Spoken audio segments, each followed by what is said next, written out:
Welcome to Podcast This Escape, the podcast where we talk about the escape room we escaped from in the previous episode of this podcast. Chris, Karen, you did it. Good Congratulations. We did. I thought it was going to keep going. I thought we were only halfway done and we were going to go to Golfland Senior. You know what I mean? For like the back half of the puzzle. 2. But yeah. Some rooms just need to leave room for a sequel. Yeah, it's an open-ended conclusion. Yeah. How did you enjoy it? Did you have fun? Did you like the room? Of course. I did, but I feel so embarrassed because I feel like I think Chris and I are so cautious of super tricky things that sometimes the simpler things we miss because we're kind of really not overthinking, but we're just like being so cautious. Oh, absolutely. That's definitely like, a thing you get. You know, looking back, I was like, wow, these puzzles, they were so obvious, but we just didn't see them. Do you know, like, because we're being too cautious. Like, oh, should we do this part first before we move on, or like it's part of the unknown, right? Doing this type of you know what? I think that experience. I got myself into a thought pattern of like the castle is at the end of the golf course, so we're gonna have to play all the holes in order to collect up information, and then we're gonna have to use that at the castle. Oh, And it's like so the meta. That's why I didn't. Yeah, so that's why I kind of didn't think like, oh, we should just try to hit it through the window, because I thought that was like, and again, that's like assuming information that's actually not in the escape room. You know what I mean? Like, so it's like, oh, we can't do that yet. Yeah, it's an interesting one because I did something similar during the playtest. I really didn't. I saw the castle, I saw the windows. I will say I did not notice the different window. It took me a long time. I specifically looked for differences. Like, let me look at these windows to see if there are any differences, and I could not see it. But which made me really happy, because trying to create a spot the difference and knowing a good level of spot the difference that's going to work for some people but not for everyone. And I thought it was a good hard. level. Right. You two noticed it straight away. We did, and it's one of those things where sometimes you can look at a spot the difference thing, and oh my god, my kid for a while there, he really got into like hidden, spot the hidden object books, which are full of these illustrations, and we'd have to sit there, and he'd want to find absolutely everything, and it could be so like hair-pullingly frustrating to try to find everything, and it's just sort of like they make this. They don't make this for parents. This is for kids. If the parents need like a 2-hour break, you're supposed to do this yourself. I'm not supposed to sit here with you and do this. So it was giving me a little flashback. So I'm glad we spotted it as quickly as we did. But I think that as soon as we saw that, I think we first started like thinking like, all right, which one's got a difference in it? Yeah. I do have a question. So we got the electricity going. So we would not, if we had tried to walk past the safety barricade prior to getting the electricity going, nothing would have been on. Would you have said, so everything would have just been off? Or yes. You would have said, like, you can't even see what's even going on over here? No, I do have a thing out for you've walked around it. You can see all of the things that are on, but nothing is doing anything. Oh, okay. Yeah. Good. So we did have to do that. So yeah, in the end, like... It's very much just a list. There's an iguana, then a horse, then a cow, then an ice cream, then a house. So if you wanted to gate people, you could have said, you know what I mean? You could have said like, oh, it's all the lights are off back there and the residual light from the street ends kind of here, so you don't actually want to walk back there unless because there's some you light. don't know what you might trip over. But it's definitely one of those possible. step into. Yeah, where, exactly. We could like have gate kept the castle as well, like saying you can't actually see the details of the window until it's been lit up. Yeah. There are a few options. But it's interesting because you don't really need the gatekeeping, because like you could consider like you could do this room by going straight to the castle, seeing that's the correct window, immediately just being like, I want to hit that with a golf ball. But you can't get a golf ball until the electricity is on. Power. So you'll catch that thing of like, all right, well, I know what I want to do, and you'll be waiting the whole time so you have to end up going and getting the power on anyway. And it's such a stupid obstacle to getting a ball, but it's just you need electricity to get in there. Right. How can you physically scoop a ball out of a moat unless you have electricity? So Danny, let me ask you, when you design this, it's like, like Bill said, you could just go in and be like, okay, it's that window, I need to hit a ball now, and then you're like, okay, well, now I need to design a way to hide the ball. Mm. And now I need to design a way where the ball, like, you have to do the electricity stuff. Like, Yes. what came first? That's okay. Definitely, there was always a castle in the middle. There was always a princess with a hidden prize, and it was always grand prize was never discovered. And at some point, then I'm pretty sure I came up with you have to like the castle is part of the golf course. You have to do some sort of golf to make it happen. And it was only at some point after that, electricity going on, I always wanted a mascot. So I wanted a hand-waving mascot. So I think the electricity probably got born from that. And after that was when I went, okay, I do not want you to just do the castle golf and then have won. I want that. I think that the prize should be hidden somewhere else. At which point led me down the worst possible path ever. So I was trying to design the other holes. I wasn't sure how many holes it was going to be, 8, 9, whatever. And I wanted it to spell out something that would give me a location somewhere. And the idea of it being like in the middle O of kiosk, I liked that. But I was really stuck because what I wanted was the danger sign to mention noise levels being high. I wanted it to be an entirely onomatopoeic puzzle where every hole had a noise associated with it. Noise. Okay. Not even necessarily an animal noise, just any sort of noise. Oh, okay. Can you try to come up with E's and I's, please? Because they don't exist. I see. It was miserable. I spent so long on it. Trying to come up with a noise that starts with E? Yeah. I, E, or I. Yeah, sure. Yeah, that's It's hard. like trying to make, in the middle, even in was giving me massive grief. I just couldn't get that. And it was very upsetting. Apparently, we don't do onomatopoeia on our vowels very often. And at that point, I was wondering, oh no, am I just going to have to scrap it and just do first letters? That's so boring. I really don't want to kill this. I guess I'll just merge them and make it half-half and see if that works. Yeah. No, that's good. That was an elegant solution. Yeah. And if you need an E, right, you have a big knights. You have one of the knights who say ni, and everyone's like, oh, it's going to be N. But then when you turn on the power, he's already saying eki, eki, eki, eki, whoop, patang. So that's the trick, and everyone's like, oh, you got me. Topical. Yeah. Wow. The best I could do for E was the idea of having an echoey cave, and it just wasn't working. It was, I spent an awfully long time on that. And then by the end of it, it actually turned out that doing the half-half was actually the best possible solution. Because as Billy tried in the playtest, and you were sort of playing with it a little bit, just writing out the things automatically, you already separate them into on and off, and you're already looking at first letters of things. But you were already looking at the sounds that things made. Yeah. But if you'd been able to do that for everything on the course, you wouldn't have needed the danger sign clue in order to figure it out. And I wouldn't have needed them to be on. And, yeah, you're right. So it ended up very good. It was so interconnected to the other stuff. You needed the on and off state. Yeah, you needed to be told that for some of them you're looking for this thing, and some of them you're looking at this other thing. Yeah, that's right. Yeah, I think that was the best gating that could have come out of it. So that was a relief.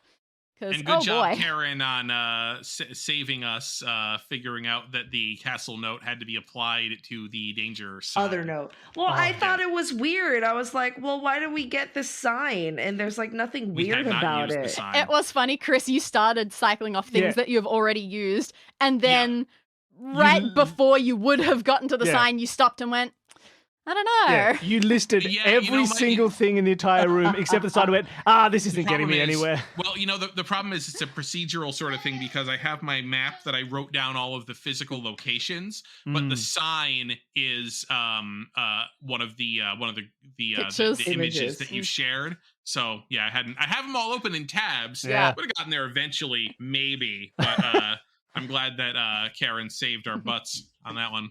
Well, when we first got that danger sign, I was like, wow, this is kind of weird how it's, I had problem reading it. Because I noticed. The line break was weird. And then I was like, oh, well, there's like no spelling errors and it's kind of strange. And it's like, okay, well, yeah. And then, what really tripped us up was the zeros and the ones. Like if it was 0 and X. Yeah. Big big Right. distractor. That's it was true. O and X. We probably got it a lot Yeah, sooner. well, as soon as you said the sign, I was like, oh, that's obviously it, because I had also noticed that like the line breaks were strange on the sign. You know what I mean? And so what I really should have said, like, I should have vocalized that and said like, that's weird, because that often helps in escape rooms where when you see something, you can't immediately use it, but you're like, hold up. If somebody were Something's designing this for legibility, Yeah. they wouldn't do what they've done. Therefore, this person is either awful at graphic design or did this deliberately for the puzzle purposes. And we find that as well, especially because in the audio escape room world, but which is like when you find a note that's written and the wording is just that little bit odd. Like they'll be like, I went down to the park. Tuesday, I went down and left the park. You're like, wait a minute. Yeah. Or like there's a type of word that is not a common word in the sentence. You're like, it's odd to use that word unless maybe you were searching for something that needed that first letter or that number of syllables or that. And so you start to get a feel for these. We spend that a lot of time. You can't always rooms. articulate what it is, but you feel that little wrongness. Yeah, where we just go, hey, I don't know what this is, but that's a puzzle. I don't know anything about it yet, but I'll get back to this later. That's a puzzle. I think you guys did a very good job on the verbiage on the danger sign, making it look pretty natural. The wording was good. Oh, thank you. Yeah. Yeah, just enough to make you look at it and go, yeah, that does sound about right for a danger sign, I guess. I'm looking at you, danger sign. Yeah. You're okay so far. Did either of you have a moment that you felt especially proud of in terms of your solves that you thought you did very well? Because you both did very well. We're talking about how embarrassed and crappy we are. One more thing on that. The flag, man. Like the frog's in the middle of the flag. You need the 3 stripes club and then the tri-point club. Yeah. You did better than me because I went, that's a frog. He's in the middle of 2 things. One of them is 3 vertical stripes of green. The other one is clearly a W-shaped thing. Oh, well, I got no idea what to do with this. And I did have to tell him, you have the ability to solve this puzzle. What are you talking about? The clubs have patterns and shapes. So I got the opposite version of embarrassment where I saw exactly what it was and I never tried it. So I do feel good that we immediately identified we need to put golf clubs into the guys' C hands. Yeah. And then his you little immediately Lego hands. And when you saw the flag, even though you didn't get one side to compare the other, you were like, is there a golf club that has that pattern? There's a pattern. I'm looking for clubs. And you keyed in very quickly. So, you shouldn't feel embarrassed about how you did the flag stuff. It was super quick. Yeah, it was just that tiny final element. Yeah, what I think is interesting about the other side of about the way you set that flag up is that if you'd set it up where the flag was perfectly rectangular and there was a drawn pattern on one side and a drawn pattern on the other side, it's obvious. It would have been more obvious. But having it be a drawn pattern on one side and the shape of the flag on the other was very. So again, good job, Danny. It was definitely challenging, knowing that I wanted pointiness for the end of the flag and going, okay, what is the right level of normal to not normal for a flag point for flag points? Yeah, and it doesn't quite look normal. Like that's the way it splays out. It definitely looks like I have W. done a bad job at drawing a flag. Yes, yeah, right. It's that's what it's either a secret image or terrible drawing. Secret image. But that's true. And even we come right back to it then. And even then, like the shape is a good shape. This is what I do. I put puzzles in all my drawings because I know that I can't draw. So you put in deliberate flaws so they don't notice the accidental flaws so much. I used to give this advice to people in high school for writing because I was really, in my, I hate Mary Sue characters. Stop making everyone so perfect.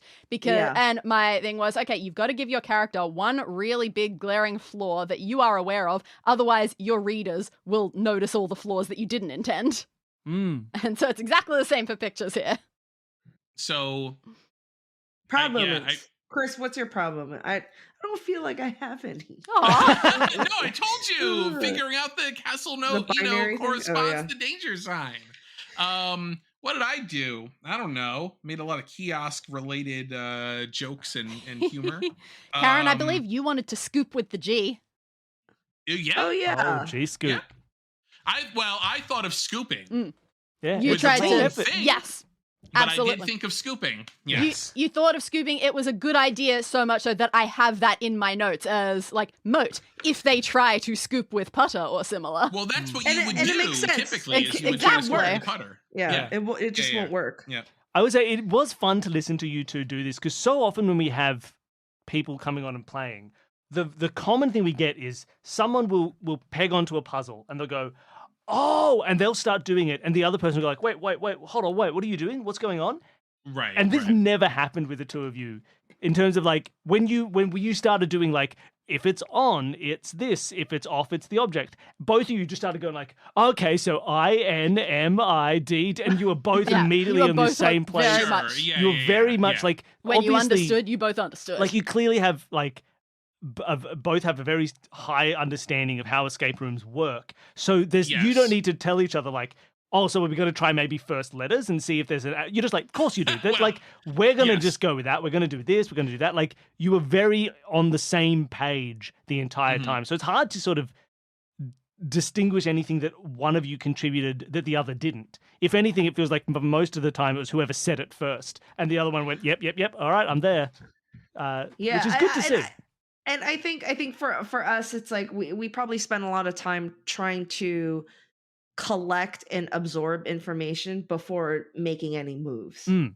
right? And which I think maybe is sometimes exactly the right thing to do in a lot of rooms. But I think we're sometimes a little bit too cautious. We're a little bit like, let's before we do anything, let's go explore that and let's just look at it. Yeah. Let's not touch Well, because- anything. Yeah. Because It you is- can get more information by doing the wrong Yeah. thing sometimes. So I Sometimes. mean, with the putters and the hands, it's like, sometimes even if you don't know what putter should go in there, you should try any putter and just put it in and see if there's a reaction, Mm. or if maybe doing the wrong thing gives you that information about, well, oh, now I understand what the right thing is. This is a discussion we have had so many times, Yeah. especially Oh, when I'm playing sorry. online No, ones. no, No, no, not no, on the this is show, just between in life. us. Oh. Like when playing online games like Escape Simulator. Yeah. Because yeah. when we are stuck on a puzzle, we have very different methods. I tend to more often be a sit and stare at the puzzle for a while person, whereas Yeah. Billy is more the go around, move around, click things,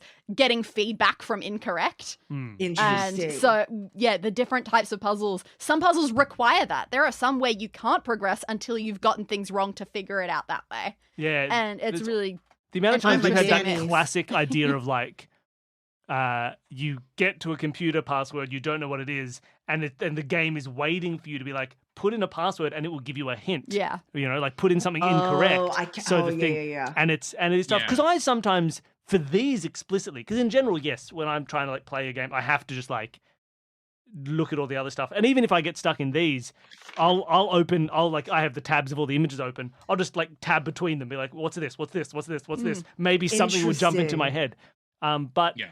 But I do also sometimes, especially I used to have an issue when we were playtesting of not attempting stuff sometimes. Like I'd have the same thing of like, I know I don't have the solution yet, so I'm going to wait and wait and wait and wait. And I wouldn't do the thing that's meant to get me more information. I wouldn't put in something wrong or start to Yeah. play with it. And Well, it's that's a balance. if a is tough. puzzle is designed that way, that you have to put in something wrong, that it's really designed for that type of player. Exactly. Yeah. It's Yeah, interesting. and you have to consider that somebody might just want to stare at it. Hmm. But I mean, that's why. But yeah, I mean, that's why it was like, well, let's put some putters in because you never really know like what might actually Yeah. happen. It could be a weight thing. It could be Exactly. Yeah, it might Right, be Right, right, any it's putter. like, size thing. it's like, oh, you put a putter in and his hand moved up, yeah. but it didn't move all the way up, and Yeah, so, and it you know, might teach you things about what the patterns mean or what the puzzle. Yes. Yeah, exactly. Right. And I right. think you part kinda- of that you have is- to kind of do that.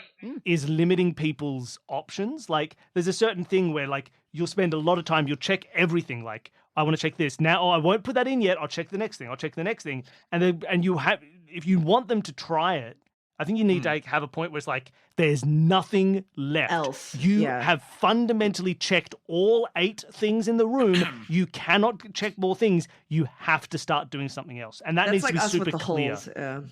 I think. Well, two, Yeah, well, that two was questions. again, like Danny had to give this the feedback of like, no, you've looked at them all.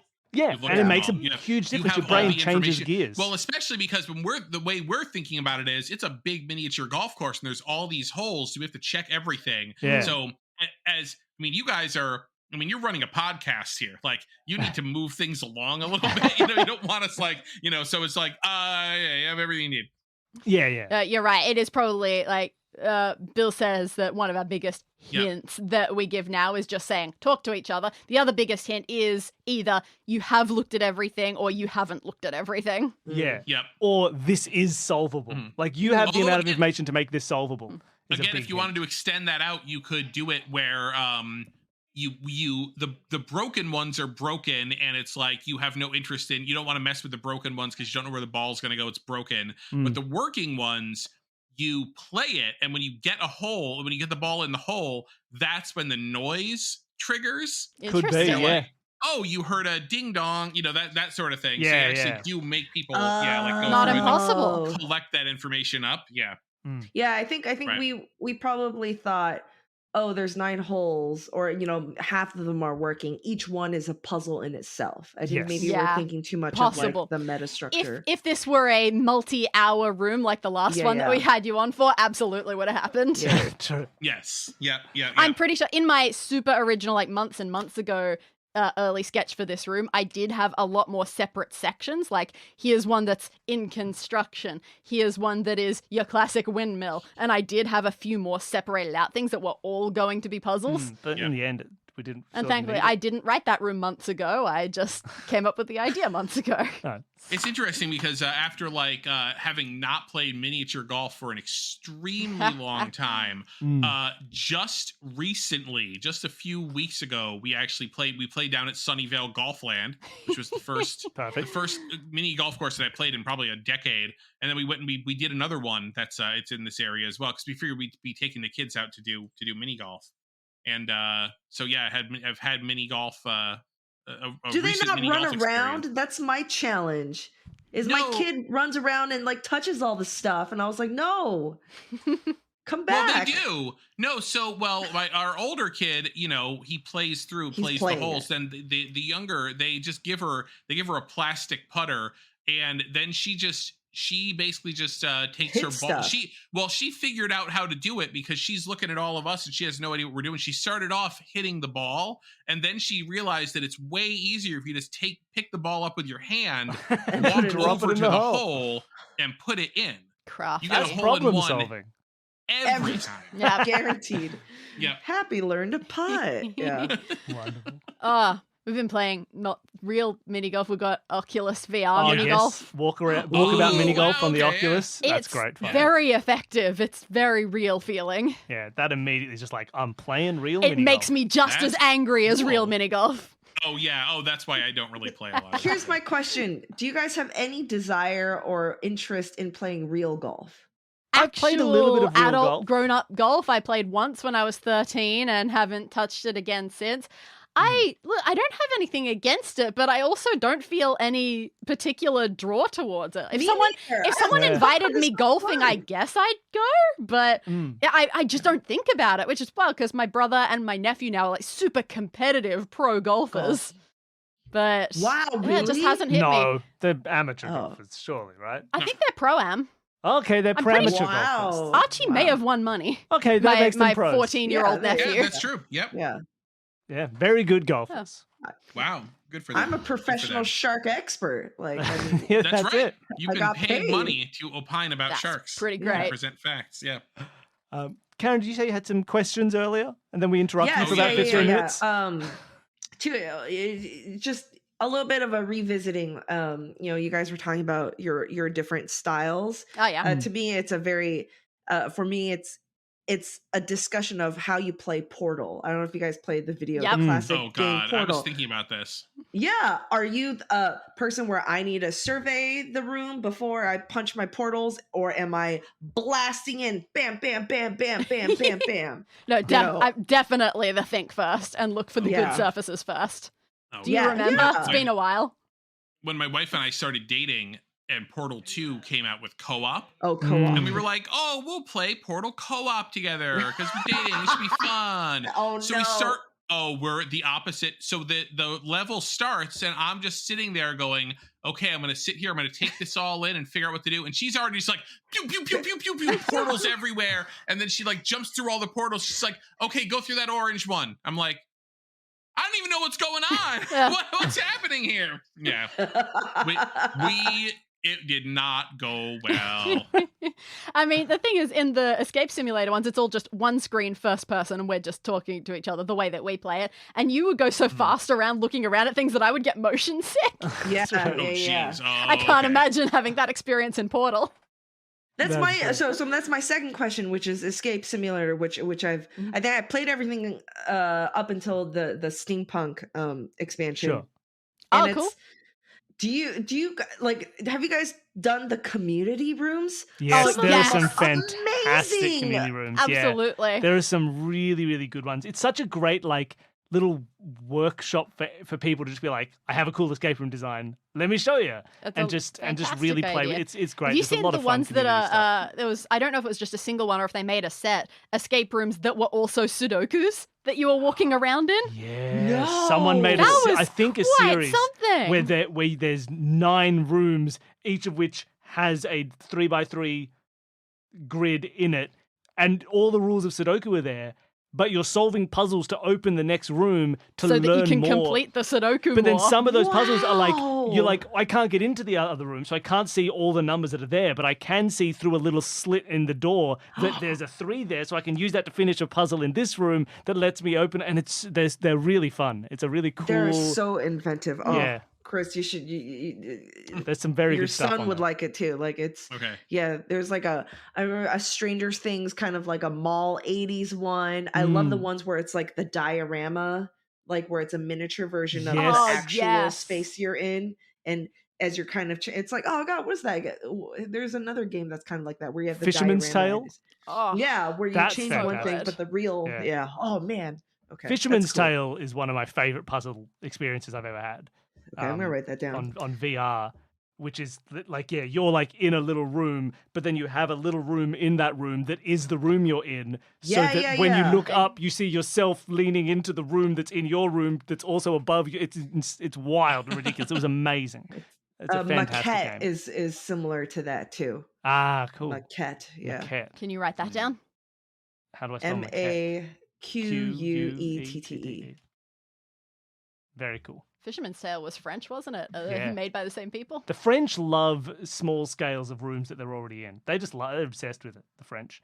But yeah, look, I think you did very well. I was very impressed by the two of you. You shouldn't feel any shame, Karen. You did Except great. for that moment in the room where I told you that you felt ashamed of yourself. Oh yeah, except for the shame that your character felt. Right. But other than that, no, like you did really well. It was really great and it was lovely to see that.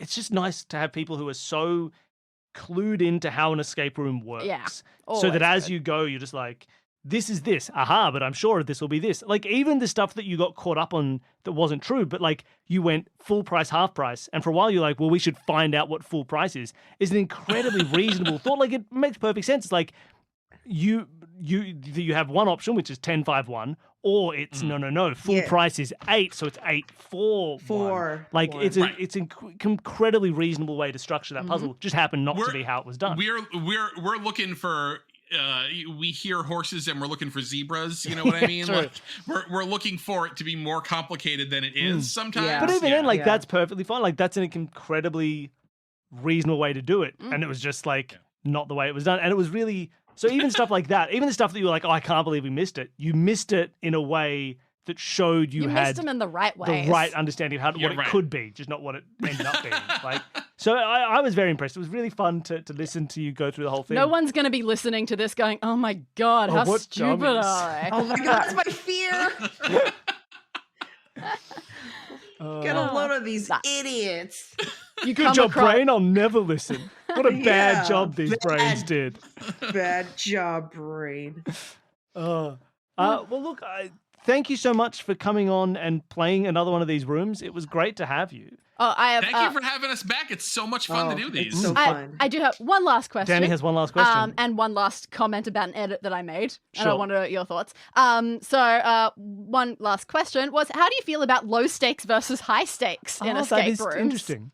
Oh. There was no end of the world plot that you had to stop. You weren't going to die. No, I You weren't love locked it. in. I love it. I think that I think that it gives you a lot more creative freedom to do something Yes. a little more fun And I think if everything is all about the world's going to end, you know what I mean, or this room is going to explode if you don't do this, then it pigeonholes you into certain stories. But this was very creative. Awesome. And I think we learned that, Danny, when we asked, you guys come on our show when you designed the Escape the Pub trivia. Right, yeah, like the stakes of pub trivia. I love the or even in the same there's the bakery episode of the wedding, from that season on your show.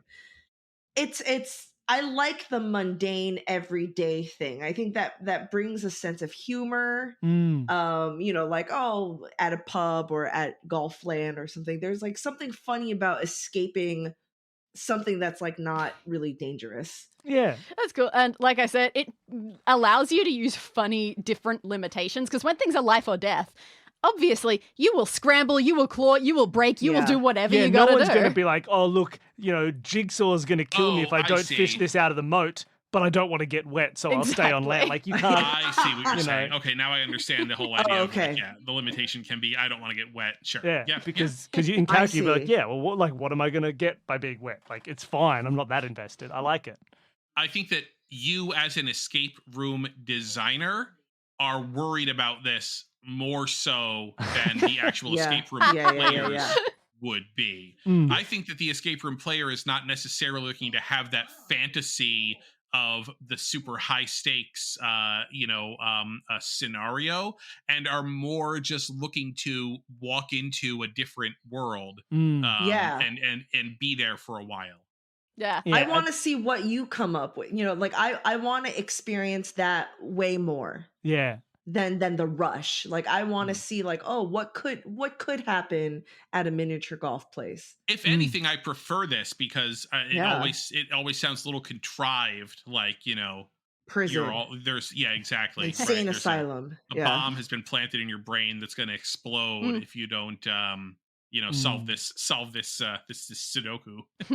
Yeah, I do like, even in physical space, I like this the sort of mundane. We have had sometimes. Some great rooms that were set in just whimsical. One of our favorite rooms that we did in Toronto, the setting was it's 1976. Your dad doesn't want you to go to a party, so you have to find the keys to your car that he's hidden somewhere. And that was the escape room. That was how you got out in there. You found your car keys and you left to go to a party. And it was great. It was a fantastic setting. It was really fun.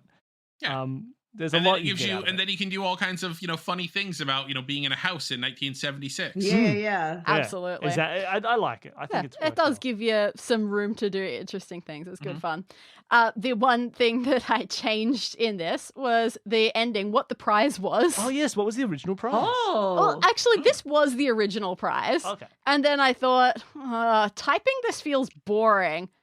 What if I make it a water park instead? You wanted to change the whole thing? It's good. It's good if it's funny. It's funny. The Golfland, Life Fest, the Golfland Senior. Legitimately, I type my notes on my phone now because apparently I can do that. I didn't think that would be a thing I could do, and then I email it to myself. And so in the notes on my phone, it has water parks in the closing part. But when I selected email it to myself, in the email body, I changed it back. That was how last minute a change back it was. Well, I like it. I like that it went to adult golf. The princess's name is Princess BB? Yes. As in the letter B 2 times? As in BIBI is the spelling, and as in thank you so much to Patreon donor BB for having a name put in the room. And also, and Tal as well. Thank you so much to Tal. I love these cameos. Yes, and to Kiosk. And to Kiosk. Well, you joke. In a recent room, we did have in a recent room we had a Patreon donor that fit perfectly because we had this character, right? This kind of weird, strange.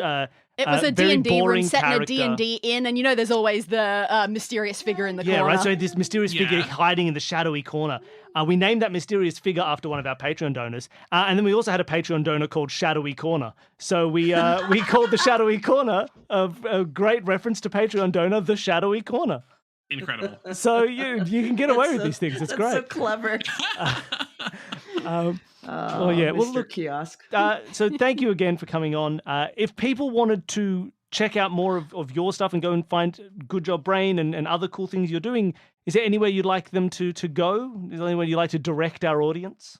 You can find us on goodjobbrain.com and on all podcast apps and platforms. And we are gonna be at SporkleCon, and this is a big trivia convention in Washington, D.C., September 8th through 10th. Chris, Colin, and I will be there to do a live podcast recording and other things too. I play Learned League, so I'm so excited to go see like Learned League people. I guess I don't know. It's such a weird community and convention that I have no idea what to expect. I'm super excited. Wonderful. Well, look, there's links in the show notes for anybody who wants to go and check stuff out. And I'm sure that some of our listeners will already have plans to attend SporkleCon. Yeah, if you're going to SporkleCon, say hi. Thank you so much for coming on. Thank you, Danny, for running the room. Thank you. Yeah, and thank you, everybody, for listening. I hope you enjoyed the show. If you can, tell a friend about it. I know there's lots of ways to spread the show, but word of mouth is the best way to spread knowledge about a podcast. There are still lots of people out there who think that all podcasts are just non-fiction and true crime. So letting people know that podcasts like our fun ones exist is a huge help. And then the other way you can support the show is sign up for the Patreon. Anyone who signs up at any level has a chance to appear as an NPC in a room. So we've had Thanks Tal again, and BB and Tal. And also they get access to a choose your own adventure that Danny has been writing in the Patreon, as the people can vote on what each choice is. So anyone can be part of that. There's audio episodes for our $5 donors. We do a series of little 2-minute mystery videos where we try and solve mysteries, and there's bonus playtest audio and trivia games and a whole bunch of fun stuff that you can listen to. Our $10 donors, there's a monthly vlog video content where last month we made a diorama of one of our early rooms, and you could just watch us do that. It's great fun. There's a trivia club for the $20 donors if you like a monthly trivia, and all this other fun stuff. So go and sign up and help support the show, because it's a nice thing to do, I suppose. We appreciate it. The diagram was so cool. Oh, I can grab that. But let me finish the episode. So thank you everybody for listening. Don't you? I'm not mad at you. I'm mad at Danny for getting a diorama. So thank you so much for listening, and we'll see you next time. Bye, everybody. Bye. Bye.